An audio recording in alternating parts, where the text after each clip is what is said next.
Hello everyone, আসসালামু আলাইকুম। তো আজকে সকাল সকাল রেডি হয়ে বেরিয়ে পড়লাম পল্লিগ্রাম টিভি অডিশন দেওয়ার জন্য। তো এখান থেকে আমাদের পুরো 4 ঘন্টা যেতে হবে। ম্যাপে দেখাচ্ছিল 4 ঘন্টা 41 মিনিট, তো আশা করি 5 থেকে 6 ঘন্টা লেগে যেতেই পারে। তো ওই জন্য প্রথমে খাওয়া দাওয়া করে নিলাম 2 ঘন্টা যাওয়ার পর, কারণ না খেলে আবার রাস্তায় খেতেও টাইম লেগে যাবে। ঠিক আছে, ওখান থেকে অতটা যাওয়া আবার বর্ধমান ব্যাক আসা অনেক টাইম লাগবে। তাই বর্ধমান পেরিয়ে খানিকটা যেয়ে আমরা ওখানে কিছু খাওয়া দাওয়া করে নিলাম। খাওয়া দাওয়া শেষে বোরকাটা একটু ঠিক করে নিলাম। আর আমি প্রথমেই বলে দিই, অডিশন আমি দেবো না, আমার ফ্যামিলির একজন দেবে।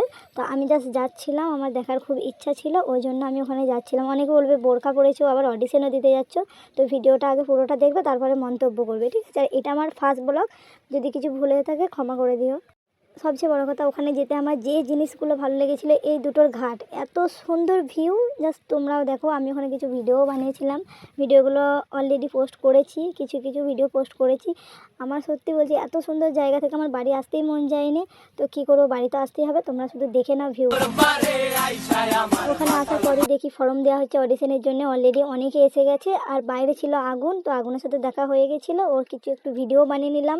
তারপরে ওর সাথে ভয়ে ভয়ে গেছিলাম পিক তোলার জন্য, যদি কিছু বলে, কিন্তু না, কিছু বললো না। তো ওর সাথে পিক তুলেছিলাম, আরও অনেকজনের সাথে পিক তুলেছিলাম। সবার সাথে শেয়ার করা হচ্ছে না, বাট যতজনের সাথে হচ্ছে তোমাদেরকে আমি দেখিয়ে দিচ্ছি, তোমরা দেখে নিতে পারো।